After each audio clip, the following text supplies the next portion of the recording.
What a story. What a freaking story.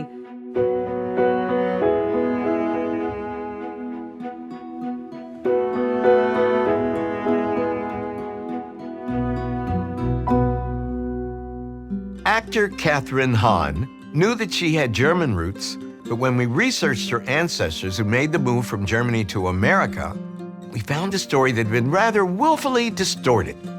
It begins with Kathryn's third great-grandfather, a man named Wilhelm Lunenschloss, a baker by trade. Records show that in 1853, Wilhelm was living in Cologne, Germany, married to a woman named Katharina, with whom he had 6 children.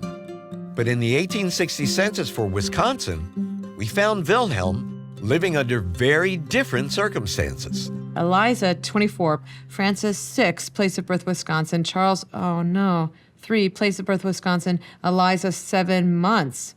Place of birth, Wisconsin. So you realize what has happened in the intervening 7 years? Did he just leave her and marry someone else? Bingo. That's your third great-grandfather, Wilhelm, living in Wisconsin in another country with your own biological third great-grandmother, Elizabeth, listed here as Eliza. And that 6-year-old boy is your great-great-grandfather, Francis. Frank. You got it. Oh, wow. Wilhelm's new partner, Kathryn's third great-grandmother, was a woman named Elizabeth Ternes. Hoping to learn how the two came together, we found a likely explanation back in Germany. So these are excerpts from the city directory of the wonderful metropolis of Cologne from the year 1854. And as you could see on the left, Wilhelm and his wife Katharina are living at Ehrenstrasse 50. And on the right, you could see the name of the man who lived at Ehrenstrasse 48, just a few doors down. Could you read his surname? Anton Ternes. And whose surname was Ternes? Hers. That's right. Yes. They were living next door to each other. Anton Ternes was Elizabeth's or Eliza's father. So you know what this means. Elizabeth was the daughter of Wilhelm's neighbor.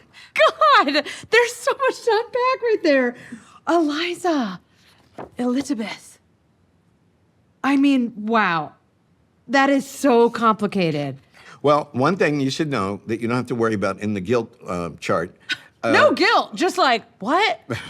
17-year-olds were allowed to marry. Oh, I'm sure 14-year-olds were. It's a whole thing. There was nothing at all unusual about a 17-year-old. I'm sure Anton was like, please, take her.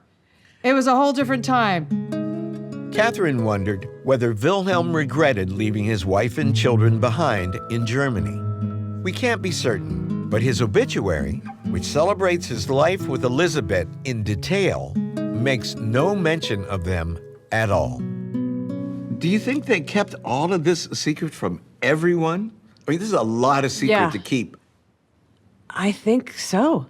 But like, what a thing to take to the grave. Yeah. I mean, what a thing to take to the grave. But on the other hand, he followed his heart. He fell in love. Yeah. And you're here.